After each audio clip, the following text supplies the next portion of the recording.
사도행전 13장 4절로 5절 두 구절만 제가 읽어드리도록 하겠습니다.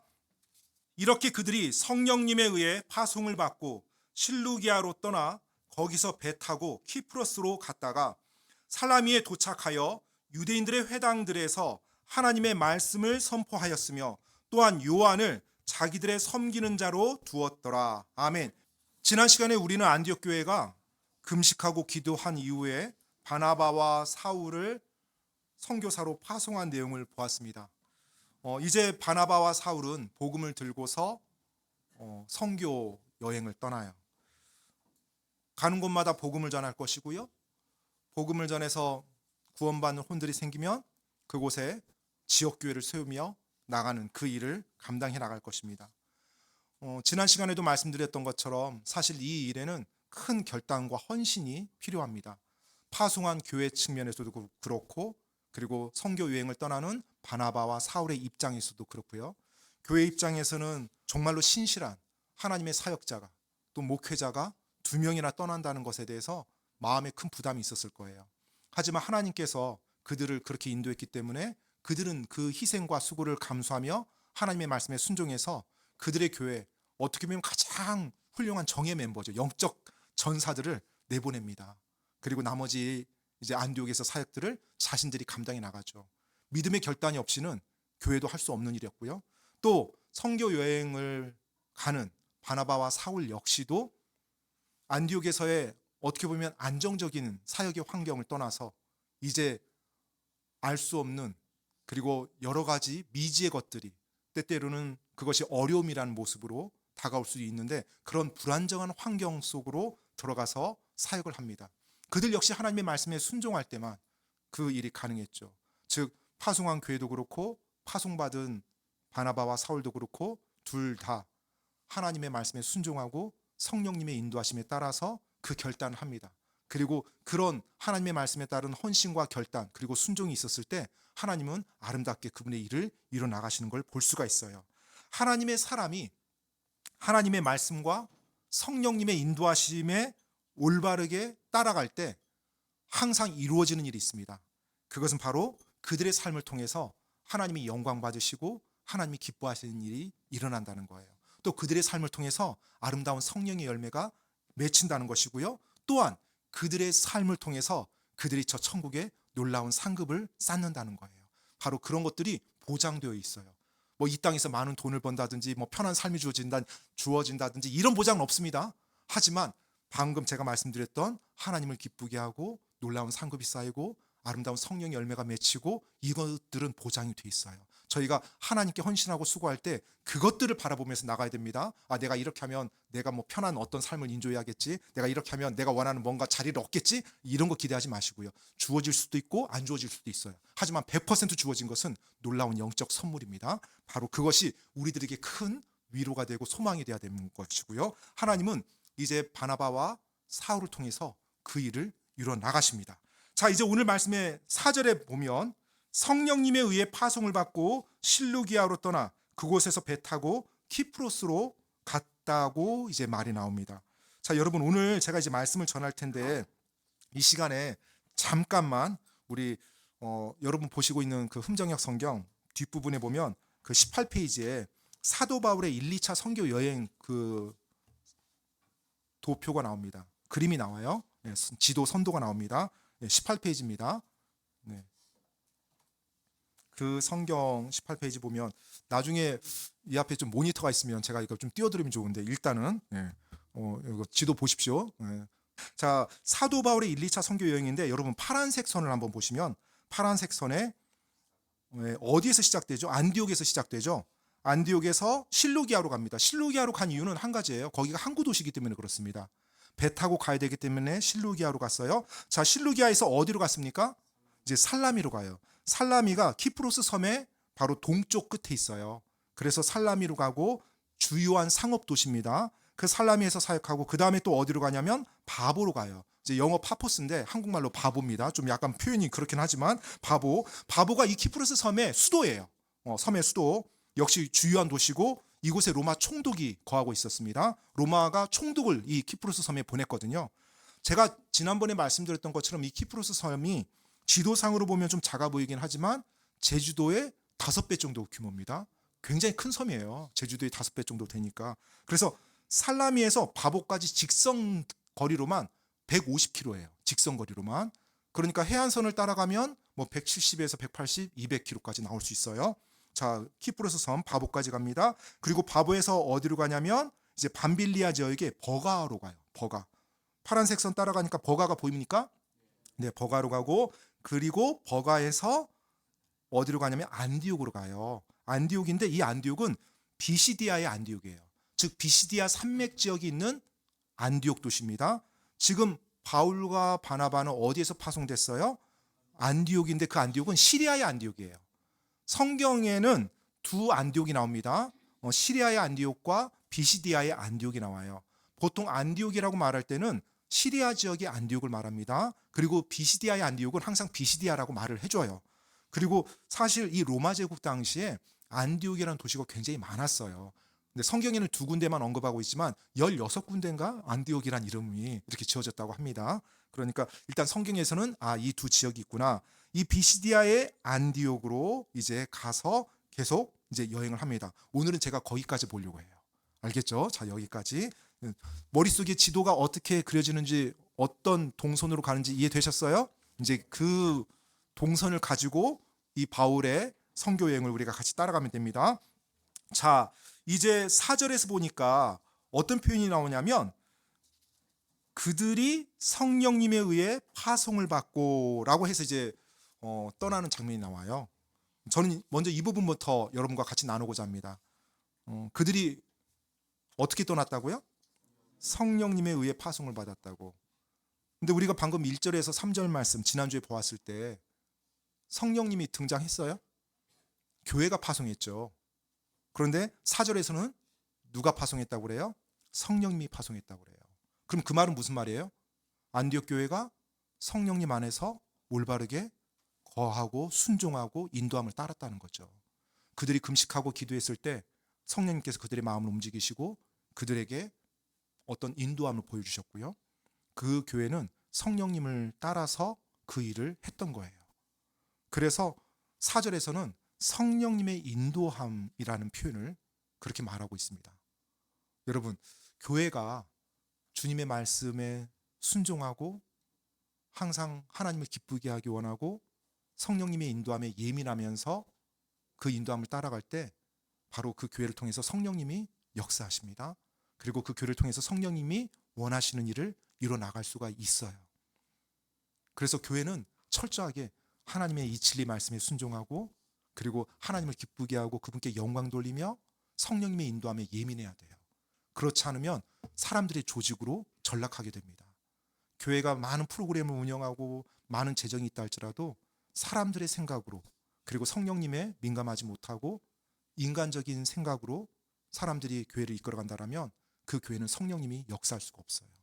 저는 우리 교회가 성령님의 인도함을 받고 항상 성령님이 역사하는 그런 교회가 되길 원합니다.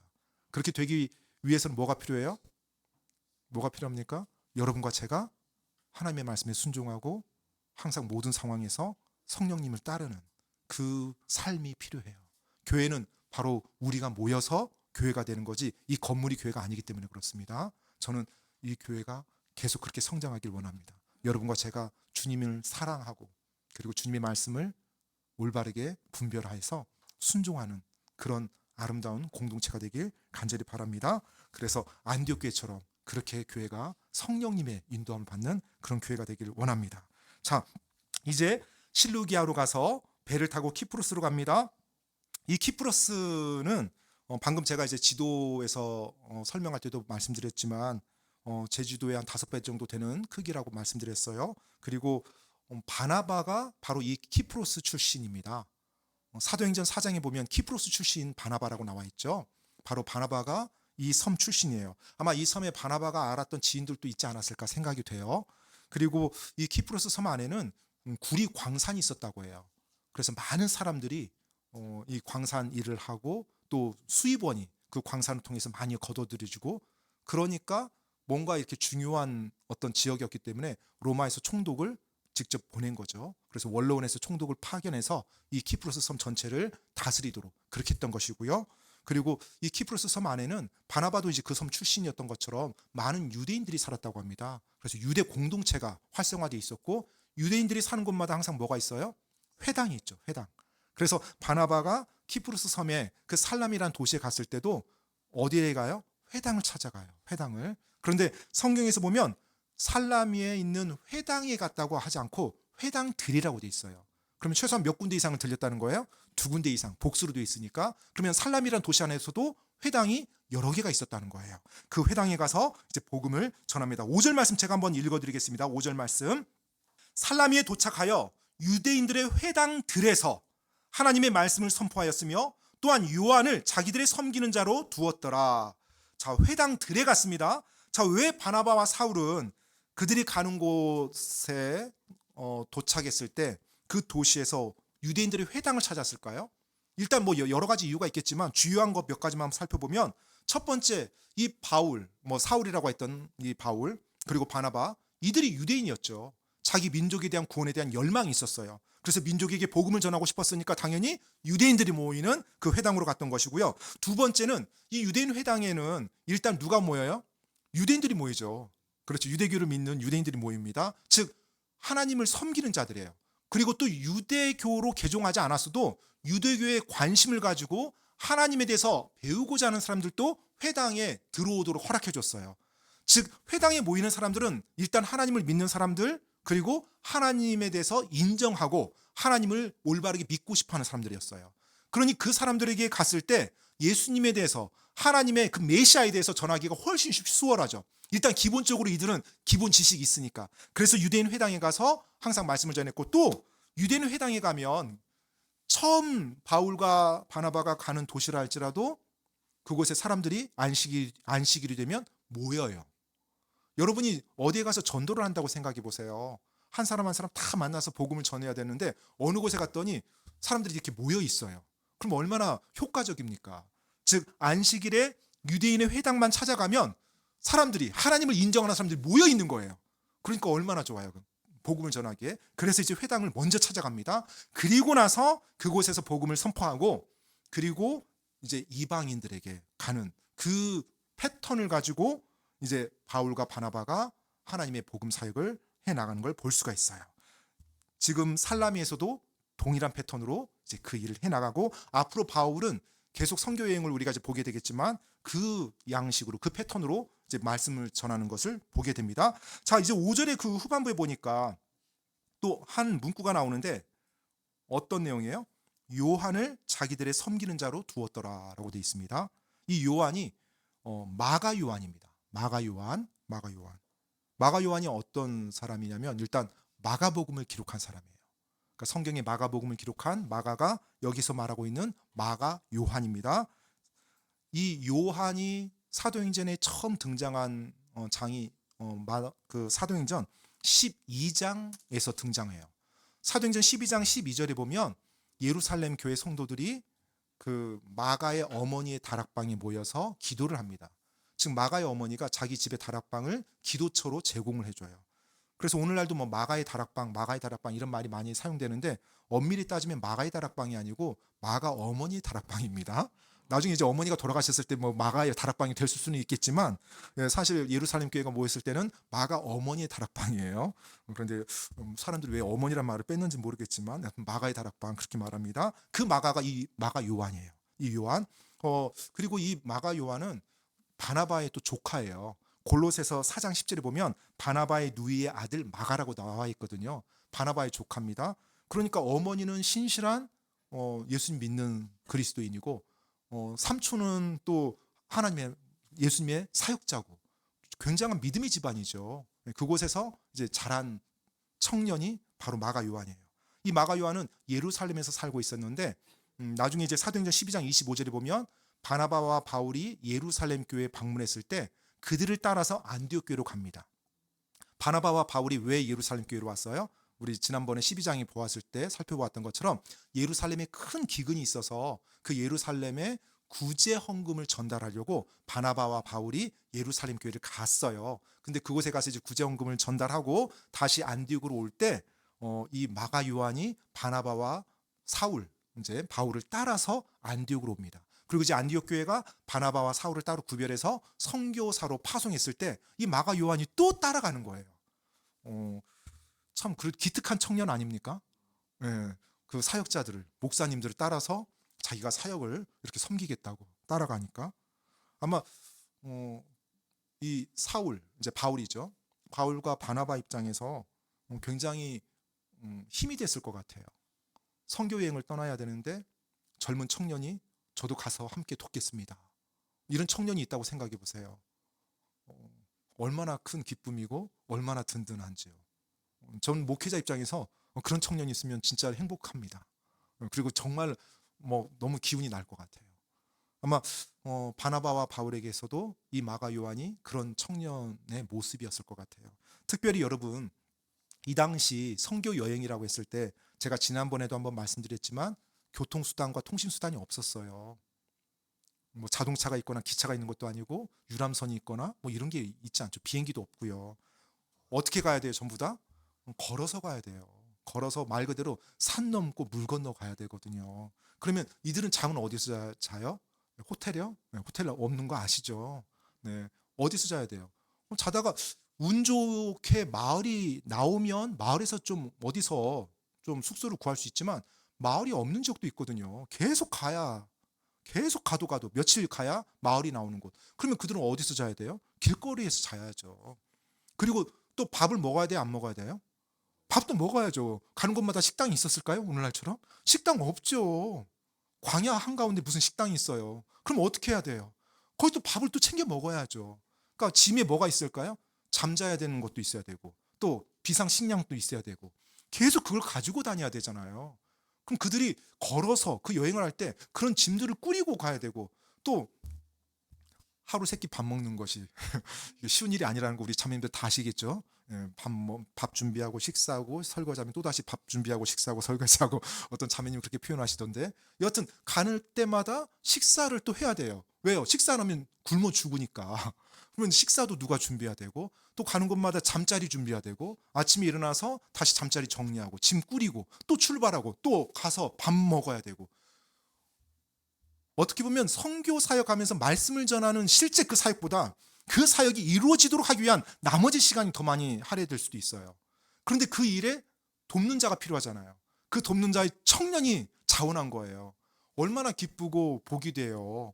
그 청년으로 인해서 그 선교 여행이 정말로 힘찼을 겁니다. 그리고 하나님께 감사했을 거예요. 자, 그렇게 이제 그들이 떠납니다. 떠나서 살라미에 가서 회당에서 말씀을 전했습니다. 이제 회당에서 말씀을 전한 이후에 성경에서는 그 결과에 대해서 언급해주고 있지 않아요. 사람들이 구원받았다, 구원받지 못했다 이 말은 없습니다. 그리고 그들이 바로 이어서 바보로 갑니다. 자, 사도행전 13장 6절로 7절 말씀입니다. 제가 읽어드리겠습니다.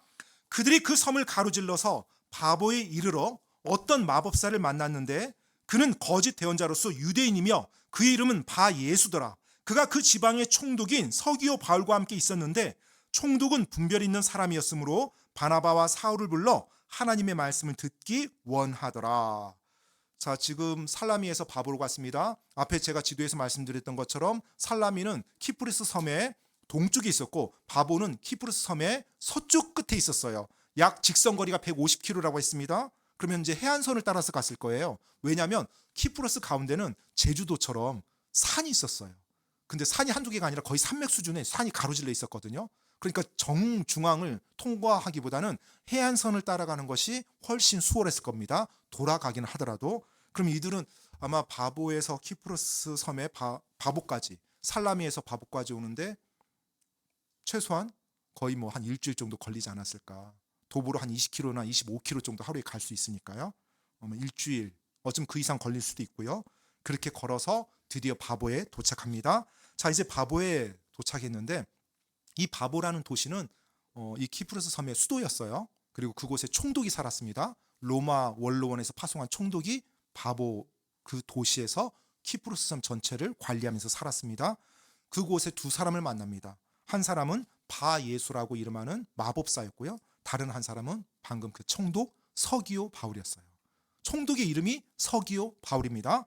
자, 이 바예수라는 마법사가 있었는데 바 예수라는 이 이름의 뜻은 예수의 아들이라는 거예요. 바라는 말이 아들이라는 뜻입니다. 아들. 그래서 바 예수면 예수의 아들인데, 이 예수라는 이름이 뭐 이 마법사가 예수님을 믿었으니까 예수라는 이름, 그게 아니고요.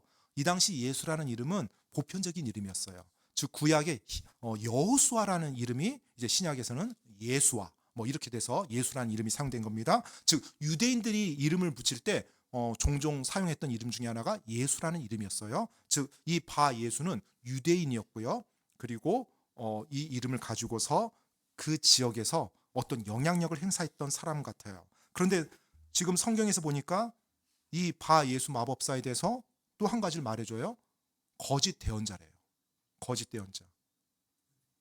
그러면 이 말은 무슨 말이에요? 이 바 예수라는 마법사가 자신이 대언자라고 말하고 살았다는 거죠. 그러니까 거짓이 되죠. 그렇죠? 대언자란 말 안 했으면 거짓 대언자가 될 수 있어요? 없어요? 없어요. 본인이 대언자라고 말하고 살았던 거예요. 그러면 본인이 유대인이면서 대언자니까 본인이 누구의 메시지를 전달한다는 거예요? 하나님의 메시지를 전달하는 사람이라는 거예요. 아마 서기오 바울, 이 총독에게도 그렇게 계속 말해왔던 것 같아요. 나는 대언자다. 나를 통해서 하나님의 메시지가 전달된다. 당신은 내 말을 들어야 된다. 이러면서 이 서기오 바울, 총독을 자기 영향력 안에서 자기가 원하는 대로 이끌었던 사람 같아요. 자, 이 거짓 대언자입니다. 하나님의 말씀을 전한다고 말하면서 행세했던 사람이에요. 그런데 실제 하나님의 말씀을 전한 사람이 아니었으니까 거짓이죠. 그리고 마법사예요.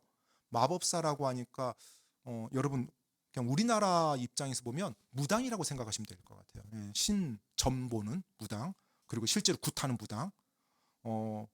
그냥 뭐 사주팔자 이런 거 말고요. 진짜 악한 영을 불러오는 무당 있죠. 신기 있다고 하는 사람들. 실제 부정한 영들이 그들을 이용하거든요. 그리고 부정한 영이 실제로 존재하기 때문에 사용합니다. 아마 이 마법사 바 예수도 주술가나 점술가 이런 일을 했을 거예요. 그래서 신비스러운 것을 총독에게 좀 보여줬겠죠. 그래야 자기 말을 따르니까. 아마 이런 식으로 사람들을 현혹시켜서, 부정한 영을 이용해서 현혹시켜서 자기의 영향력과 자기의 이기적인 욕망을 충족했던 악한 사람이 바로 이 바 예수라는 마법사였습니다. 자, 그런데 이제 이 바보라는 도시에 바나바와 사울이 하나님의 그 진리를 가지고 예수 그리스도의 살아계신 복음을 가지고 온 거예요. 그런데 이 총독은 성경에서 보니까 분별이 있는 사람이래요. 그러니까 논리적으로 생각하고 진리에 대해서 알고자 하고 뭔가 판단하는 그런 사람이었다는 거예요. 이 사람이 바나바와 사울을 불러서 그들이 전하는 그 예수님에 대해서, 그들이 전하는 진리에 대해서 듣고 싶었던 거예요.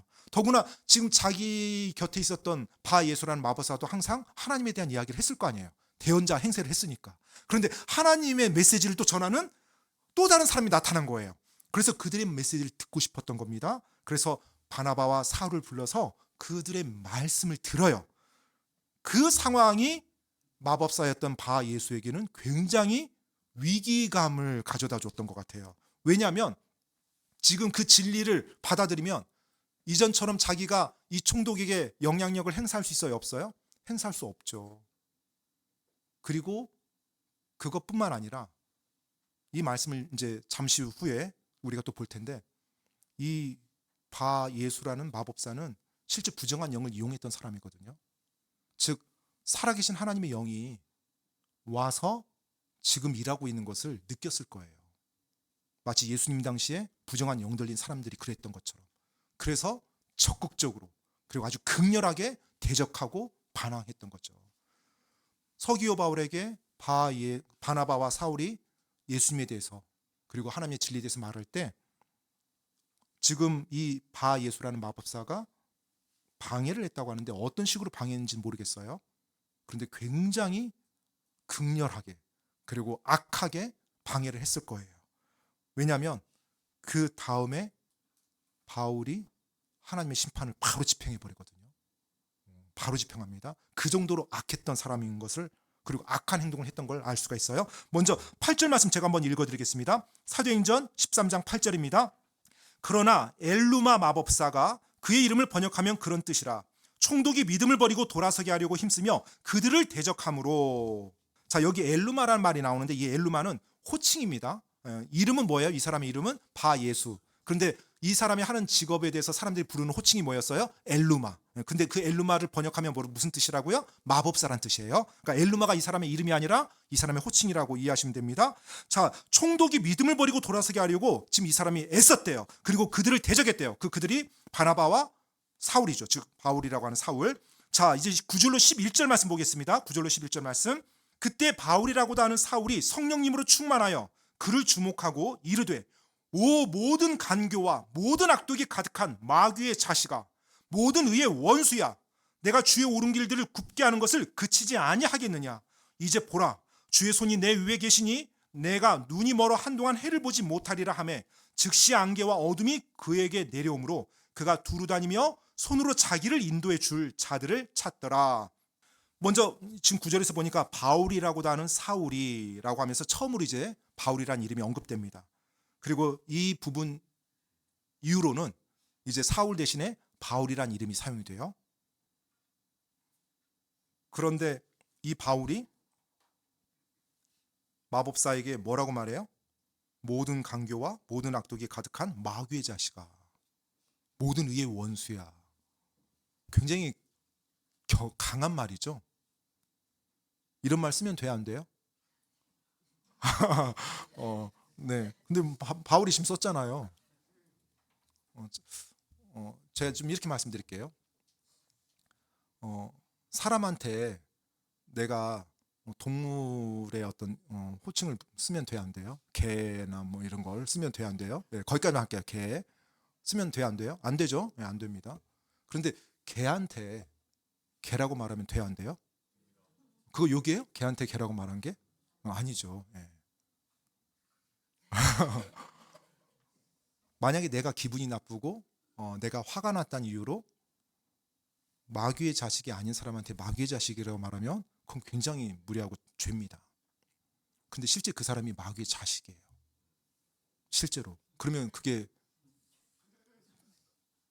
욕입니까? 그 사람의 정체를 드러낸 거죠.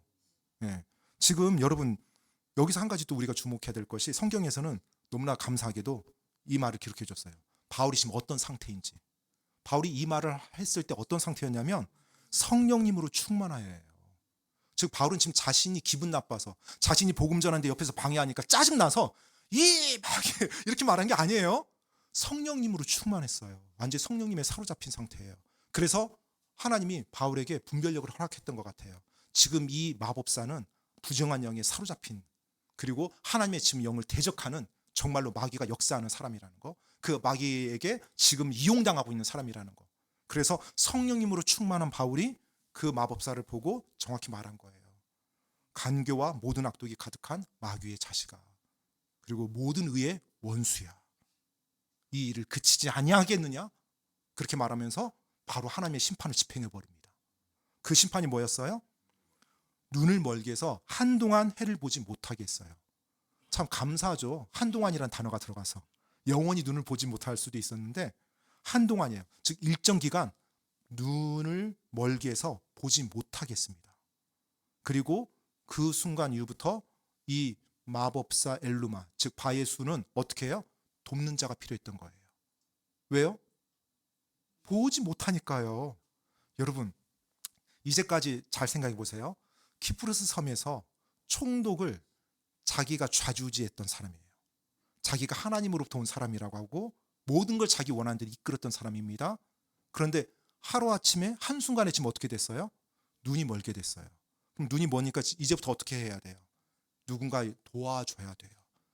누군가 도와주지 않으면 먹지도 못하고 화장실 가지도 못하고 어디 뭐 책도 읽을 수도 없고요. 완전히 누군가를 100% 의존해야 되는 존재로 떨어진 거예요.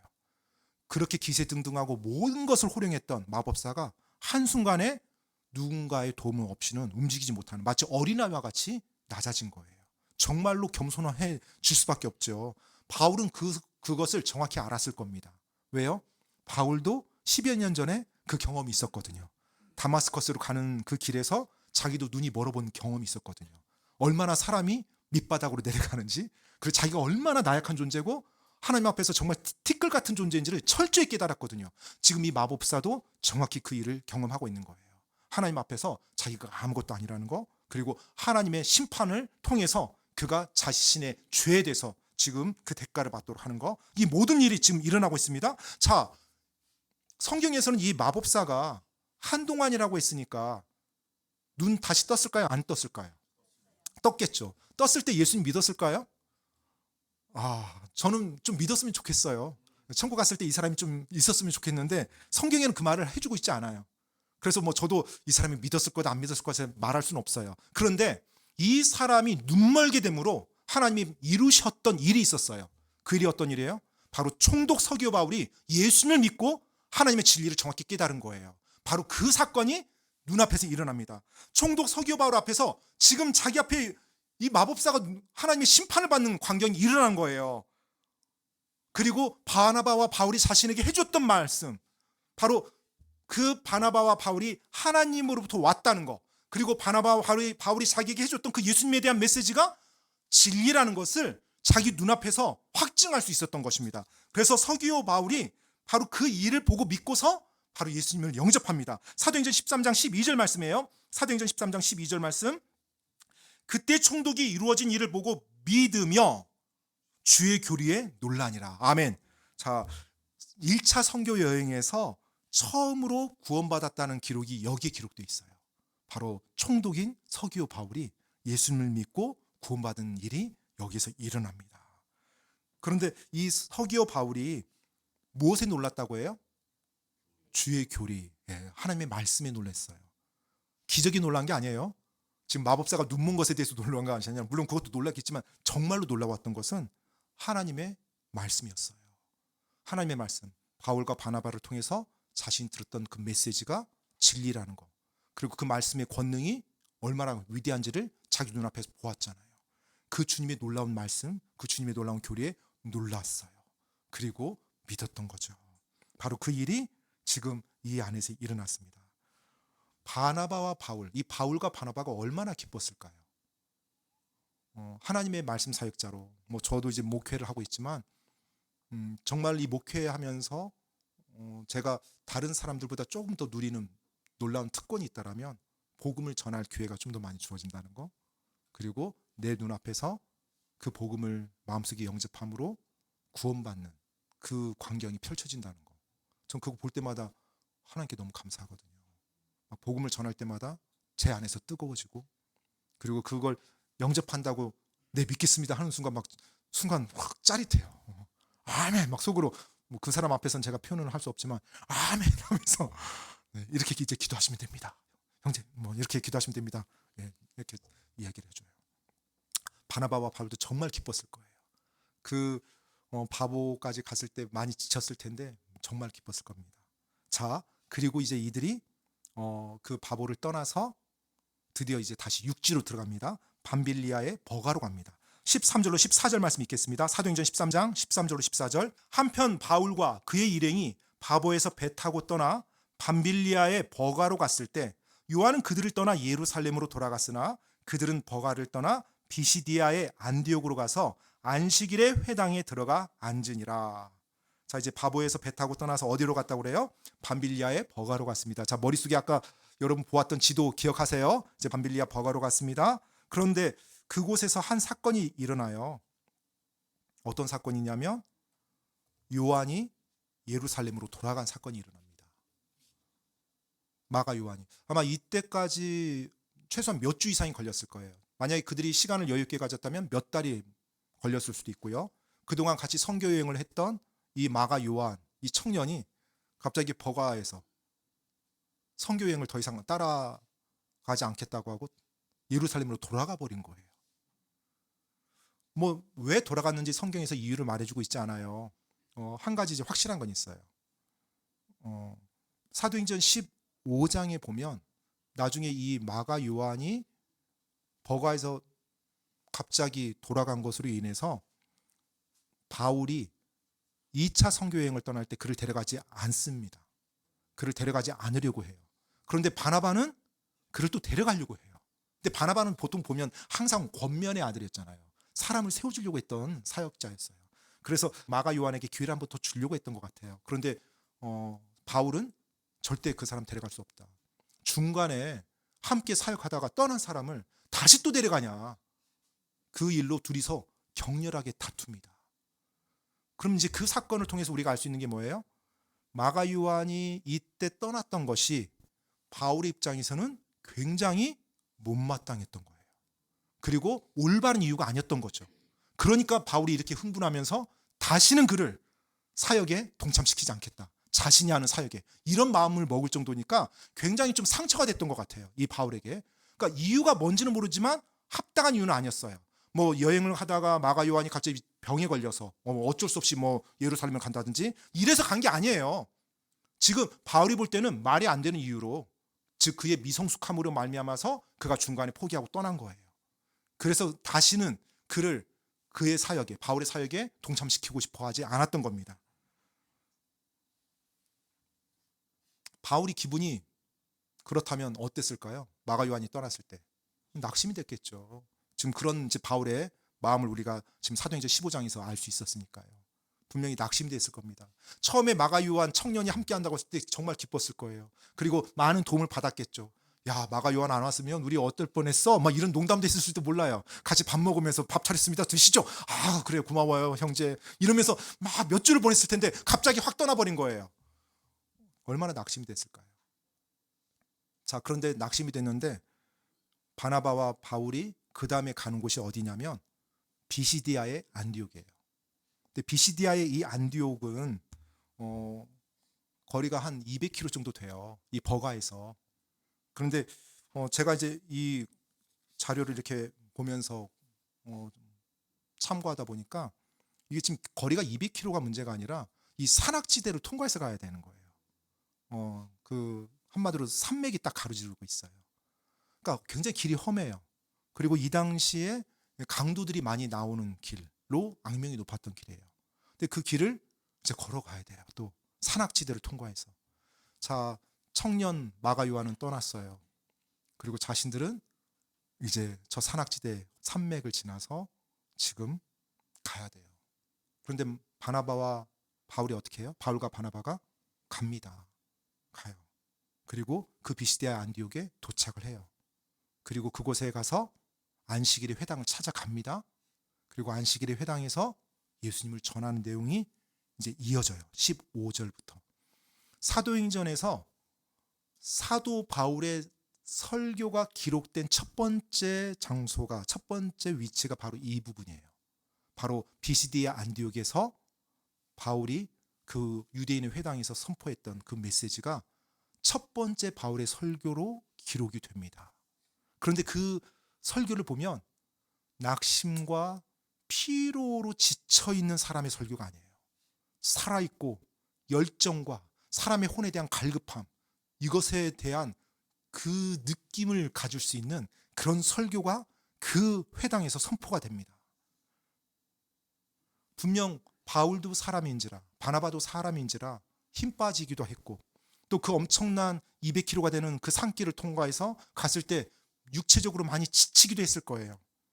그런데 그런 가운데 그들은 하나님의 말씀을 열정적으로 그리고 담대하게 자신들의 생명을 걸고 또 선포합니다. 도대체 그들은 어떻게 그게 가능했을까요?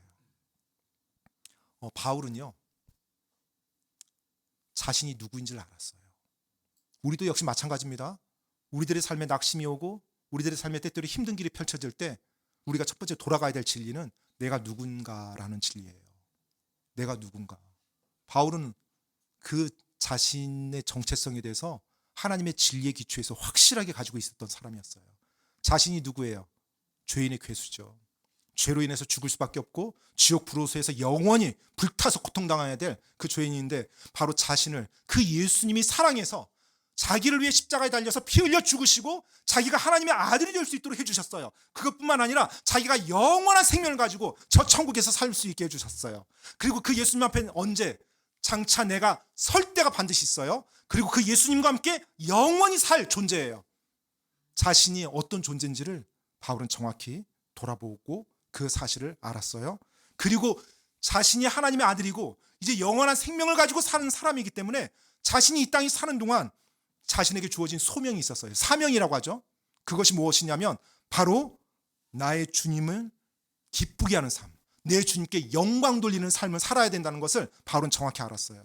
자신이 지금 이 땅에 사는 이유가 뭐예요? 사는 목적이 뭐예요? 바로 하나님의 영광을 위해서 사는 거예요. 내가 그분 앞에 설 거기 때문에, 내가 그분과 영원히 살 거기 때문에, 그리고 그분을 기쁘게 하는 삶. 우리는 때때로 영광을 위해서 산다고 할 때 좀 어려워하는데요. 여러분, 쉽게 말하면 하나님을 기쁘게 하는 삶 사는 겁니다. 하나님 기쁘게 하는 삶. 하나님 기쁘게 하는 삶이 어떻게 사는 거예요? 바로 성경 말씀이 나와 있어요. 하나님의 말씀에 순종하면서 살아갈 때 하나님이 내 삶에 대해서 기뻐하시고, 내가 그분을 사랑하는 그 마음에 대해서 기뻐하시고, 내가 그 하나님께 영광 돌리는 삶을 사는 것, 그것이 내 삶의 사명입니다.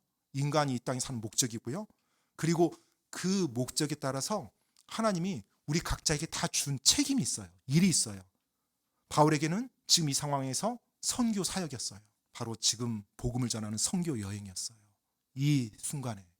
그래서 바울은 자기와 함께 했던 동료가 자신에게 낙심을 가져다 준다 할지라도, 그리고 자기 앞에 험한 길이 놓여 있다 할지라도 기꺼이 그 길을 가고자 했던 거예요.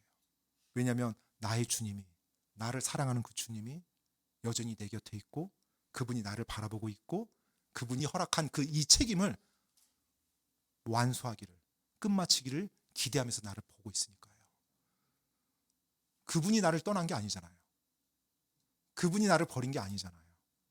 그분이 여전히 살아계시잖아요. 그래서 내 주위의 동료가 비록 내 기대를 저버리고 때때로 실망시켰다 할지라도 그분이 나를 여전히 바라보고 있는데 내가 어떻게 그분을 저버려요? 주님, 가겠습니다. 주님, 도와주십시오. 성령님, 저에게 능력 허락해 주십시오. 그러면서 갔던 거고, 그랬기 때문에 그 어떤 거에도 바울은 흔들리지 않고 그 복음의 사역을 감당할 수 있었던 것입니다. 여러분, 여러분의 삶은 어떻습니까? 여러분이 누구인지 아십니까? 하나님의 자녀라는 확신이 있으십니까? 만약 그 확신이 없다라면 반드시 그 확신을 가지셔야 됩니다. 내가 얼마나 끔찍한 죄인이었는데 그분의 사랑과 은혜로 내가 의인이 되고 하나님의 자녀 되고 예수 그리스도와 함께 공동 상속자가 되고, 이 놀라운 은혜를 받을 자격이 없는데 하나님이, 나의 주님이 나에게 그걸 베풀어 주셨다는 거, 그리고 내가 그 주님과 함께 영원히 살 존재라는 거, 이 정체성에 대해서 정확히 아셔야 됩니다. 그걸 알 때 주님을 기쁘게 하는 삶, 그리고 주님께 영광 돌리는 삶이 내 삶의 최고의 목적이라는 것을 올바르게 깨닫고 살아갈 수 있어요. 죄송하지만 주님께 영광 돌리는 것이 내 목적이 아니라면 여러분의 삶에 주어진 시간과 많은 에너지를 잘못된 곳에 허비하게 됩니다. 그래서 부디 여러분 삶에서 그 목적을 항상 올바르게 돌아보시길 바랍니다. 내가 아무리 많은 돈을 가지고 있어도, 내가 높은 지위를 가지고 있어도, 내가 사람들에게 수많은 인기를 가지고 있어도 그 모든 것이 한순간 거품처럼 허무해질 거예요. 그 허탈함과 공허함과 후회를 반드시 경험하게 됩니다. 그래서 여러분 기억하십시오. 하나님께 영광 돌리고 그분을 기쁘게 하는 것, 바로 그것이 내 삶의 목적이라는 것. 그리고 그 목적이 주어졌기 때문에 내게 하나님이 허락한 일이 있어요. 그분께 영광 돌리고 그분을 기쁘게 하는 삶을 살라고 하나님 내게 허락한 일이 있습니다. 여러분 각자 다 다른 하나님이 일과 책임을 줬을 거예요. 때때로 여러분에게 가족을 허락하고, 여러분에게 직장을 허락하고, 여러분에게 주님의 몸된 교회, 지역교회를 허락하고, 그곳에서 여러분이 섬겨야 될 일, 여러분이 해야 될 책임들 다 주어졌을 겁니다. 모양은 다 달라요. 하지만 그 일들이 다 주어졌을 거예요. 과연 여러분은 그 일에 대해서 하나님이 나를 바라보고 있고 하나님이 기대하는 모습으로 지금 가고 있는지요? 그 부분이 가장 나에게 지금 중요한 부분이거든요. 내가 누구인지를 알고, 나의 이 땅에 사는 목적이 무엇인지 알고, 그 목적에 따라서 주님이 나에게 주신 책임이 지금 무엇인지를 알았을 때 나는 그 일을 향해서 올바르게 갈 수가 있고, 사람들이 나를 실망시킨다 할지라도, 내 앞에 놓여진 그 환경이 어렵다 할지라도 나는 그걸 향해서 갈 수 있는 능력과 힘을 받을 수 있습니다. 왜요? 내가 그분을 의지하면서 내 안에 계신 분이 누구인지를 알기 때문에 그래요. 여러분, 주님의 영광을 위해서, 주님을 기쁘게 하기 위해서 주님이 여러분에게 주신 그 책임과 일을 끝마치시길 간절히 바랍니다. 그 바울처럼이요. 바울처럼. 사탄은 여러분이 그 책임에서 돌아서길 원해요. 그리고 여러분이 다른 곳으로 눈을 돌려서 여러분의 그 시간과 여러분의 그 자원을 낭비하길 원합니다. 하지만 절대 그렇게 하지 마시고요. 주님을 기쁘게 하는 것, 그리고 주님께 영광 돌리는 것, 그 일을 통해서 지금 내가 내 가정에서 남편으로서 아내로서 역할을 해야 되는 거고요. 부모로서 역할을 하는 거예요. 왜요? 주님께 영광 돌리기 위해서입니다. 내가 직장에서 왜 올바른 죽게 하듯이 일을 합니까?